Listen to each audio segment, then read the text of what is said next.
A Nightmare on Elm Street from 1984 is one of the best horror movies of all time.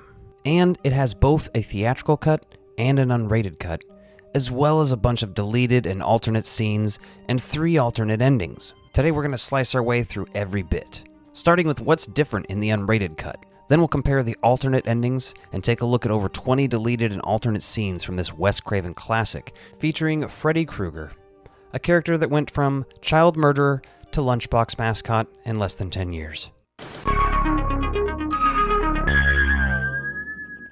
I've always loved A Nightmare on Elm Street. Freddy Krueger is one of the most iconic horror villains of all time. And as time goes on and we've got no new Fred to talk about, I find myself revisiting the old films a lot. And the special features. Last October, the Nightmare on Elm Street 4K set came out. I compared the new scans to the Blu-rays, DVDs, and VHS. This in itself was revealing for a lot of people because A Nightmare on Elm Street on VHS is 4:3, but it's also open matte. This just means that the film on VHS actually shows more on top and bottom as opposed to showing less on the 4:3 version. I could spend hours explaining this, but if you want to know more about this, I have videos on the VHS of A Nightmare on Elm Street as well as that comparison video I mentioned before. If you bought either of the Nightmare on Elm Street copies that came out in the last couple of years on 4K, you have access to most of this stuff. If you have either of these, you also have access to most of it. But some of this stuff you can only get on the Laserdisc in VHS from 1996. So let's start by taking a look at the uncut version versus the R-rated theatrical cut. So both versions of the movie, like I said, are on this release, so we're going to use that for comparison today. I do a ton of research for these videos, and sometimes I use moviecensorship.com. If the changes are really small in an unrated or extended cut, this is a great resource to actually pinpoint those changes. There's about 8 seconds total difference in the uncut version of A Nightmare on Elm Street. That's not a lot. The first change comes during Tina's death scene. Her fall is a little bit longer and we see a little more blood. This scene also shows more of the scene after she's dropped. I mean, let's be real, this is hardly a change at all. And it makes you wonder what the fuck the MPAA was thinking when they were like, yeah, you gotta cut these 8 seconds from the movie. The next significant change, and perhaps the most interesting, is during Glenn's death scene. The last shot of the blood spewing out of the bed is missing in the theatrical cut on the new release. The interesting thing about this shot is, it is only supposed to be in the uncut version, but the previous Blu-ray release of this movie has this intact, and it's supposedly the theatrical cut, as do the DVDs and Laserdisc.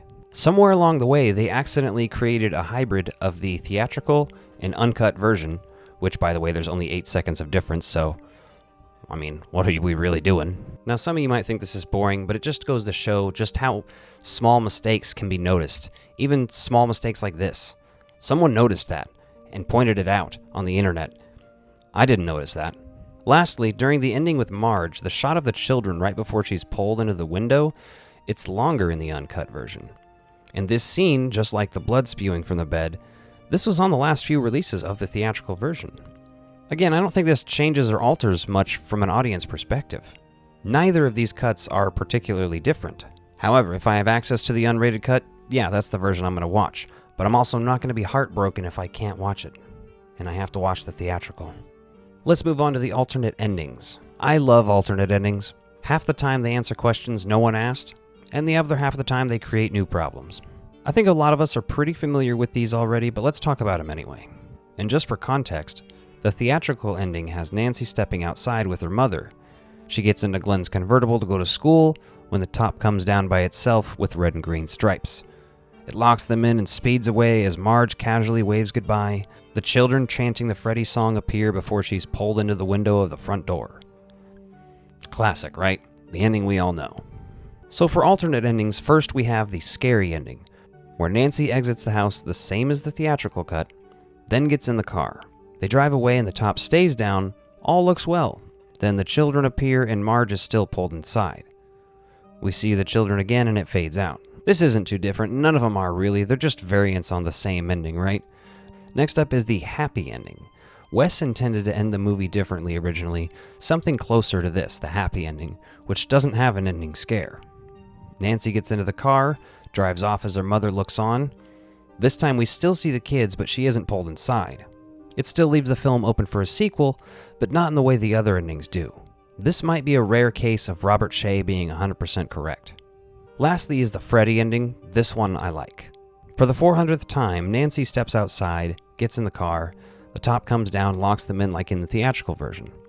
Her mother, smiling and waving, gets pulled inside and the car drives off. But this time we get a shot of Freddy driving the car, sandwiched between shots of the jump roping kids. I like the shots of Freddy creeping out in the car, like those are cool, but what's missing is like also shots of Nancy like sitting next to him screaming her fucking head off. I think that would make this ending that much better. Now we're going to talk about all the deleted scenes that you can find on this, as well as every subsequent release in the future. Some of these are included on the Laserdisc, some of them aren't. There's over 20 of these, so we're going to kind of rapid fire some of them. There's an alternate glove construction scene with up-close footage. It's creepy and gross. It's kind of magical. I love seeing stuff like this. There are a bunch of different takes of Freddy in the boiler room creeping around. There's alternate takes of the rubber ceiling with on-set direction. You can hear Wes Craven talking and basically telling the guys what to do. Go, steady on the cross, ready in action. And Nancy stirs. Freddy starts to go back. Cut. There's a scene with Tina picking a handful of worms up and being grossed out. What's interesting is there's more to that on the Laserdisc. There's more takes of Freddy in the alley, and it's just cool to see Freddy messing around like this. I dig it. There's more unused footage of the glove getting the spark, and a little bit of Wes Craven explaining how that's done. Like, honestly, that's just such a cool effect, right? We can agree, right? There's more alternate takes of Freddy in the alley. Like, Freddy Krueger's like a cat, you know? He spends all of his time disrupting your sleep schedule and making you want to die. I really like all the alternate effects shots, like, like Freddy cutting his fingers off or ripping his face off. Like, these are really interesting to see. I appreciate getting to see this stuff up close and see how it's operated. Tina's death scene has a bunch of different alternate footage. There's Freddy on the ceiling saying bye-bye after killing Tina. Bye-bye. As far as okay, good. It's kind of cool, to be honest, and I haven't watched this stuff in years. It's very stimulating to revisit. There's different versions of Tina's fall onto the bed. You can kind of see how they did the fall here. The stunt actors, like, harnessed at the waist to the ceiling, and they timed the fall, so they tried some pretty creepy-looking stuff here that, honestly, it would have worked. There's shots of Freddy dragging Tina up close, and I like this because it's just the different perspective of this scene. It's fascinating to see. Then there's the alternate bathtub takes. Now, these have been shared around social media a lot over the years.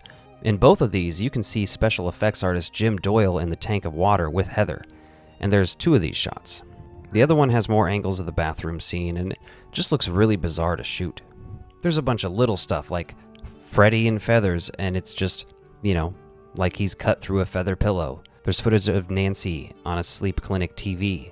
In one of the most important deleted scenes, Marge explains that Nancy had a sister that was killed by Freddy. Because he took it into his own hands to kill our children. Glenn, Rod, Tina, they all had a brother or sister once. You too, Nancy. You weren't always an only child. Marge explains that Nancy had a sister that was killed by Freddy. Like, this has huge implications. There have been entire articles written about this subject. And I mean, understandably, it's a big change. I don't know if she means that all of her friends literally had siblings that were killed by Freddy, or if she's like kind of exaggerating the situation, I don't know. But this whole thing implies that Nancy had a sister who was killed by Freddy as a child. And that's why Nancy's mom actually has his glove. Otherwise, I mean, it kind of doesn't make sense that she would be as upset as anyone would be about a child murderer. I mean, anyone would be upset about a child murderer, right? But like, you would be so much more personally offended and ready to kill someone if they killed your own son or child. If one of her own children wasn't killed by Freddy, why would she be the one that ends up with the glove? Why is it like that personal to her? You know what I mean? It's just something interesting to think about. It makes the motivation of some of the characters make more sense. I mean, in the theatrical cut, without this, you can kind of assume she's helping kill Freddy to protect Nancy, but like, again, why does she end up with the glove? This scene really just sparks an entire conversation, so let me know your thoughts in the comments. There's more with Nancy freaking out on the phone. It's a different take of a familiar scene from the movie. There's a bunch of different takes of the phone tongue. It's very gnarly to watch, but I do think the best take is the one that ended up in the movie. There's alternate takes of blood pouring from the bed, more shots of this stuff just pouring and oozing upwards and sideways. It's beautiful. There's alternate takes and like extra footage of the fire stunts, and holy shit, this just is just incredible to watch. Like, Obviously all stunts are dangerous, but fire stunts in particular, I would never do that shit. There's alternate takes of the climax between Nancy and Freddy, where she tells him to fuck off during the ending here. This whole thing is just a dream. So fuck off. This whole thing is just a dream. That just kind of rules, right? I love that. And lastly, there's scenes you can only find on the Laserdisc and VHS from 1996, as well as the internet. Some of these are like pre-effects shots, like this one of Nancy dreaming in front of a blue screen, and another shot that shows what this looks like after the effects were done. There's an extended scene when Glenn, Tina, and Nancy are going to the backyard to investigate the noise. It's just a stupid cat. Then go and bring us back his tail and his whiskers. Anyway, I don't have a cat. They have some extra dialogue about a cat. The scene just plays out a little bit longer and a little different. There's a scene with Glenn getting up from his bed, putting on a jacket, looking over at Nancy's house. He says, "Oh, I'm not gonna take a chance on sneaking out until she does." And takes the jacket back off. There's an interesting scene when Nancy's dad comes down from upstairs at Glenn's house to talk to his dad, who suggests Kruger did this to him. Who did it? Kruger. Kruger?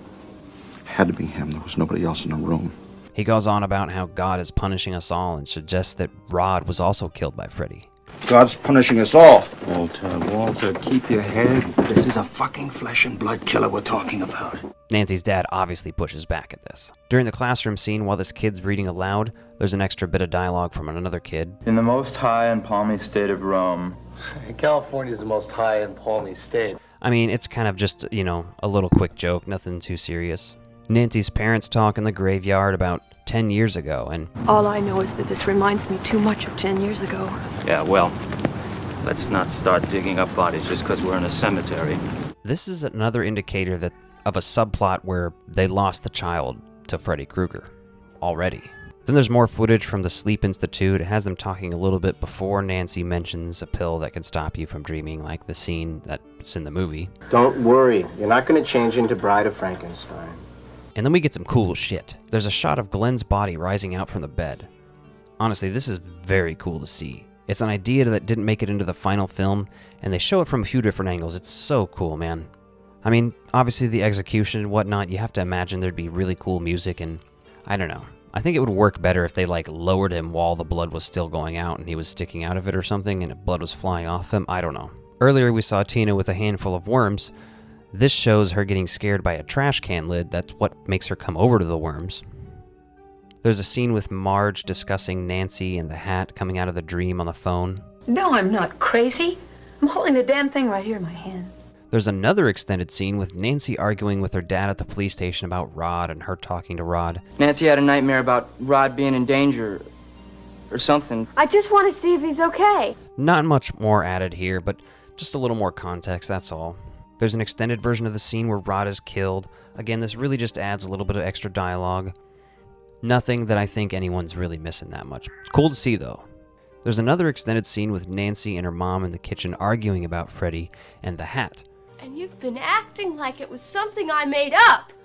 You can tell this is the 80s because everyone tries to solve their problems by yelling and coffee. Really, any way you slice it, A Nightmare on Elm Street is fucking fantastic. It kicks ass, and I hope you guys enjoyed looking at this stuff with me. Let me know what you think in the comments down below. I love hearing from you guys. Quick thank you to my channel members and Patreon subscribers. If you want more ectoviolence, including exclusive videos and behind-the-scenes content, become a member by clicking the links in the description below.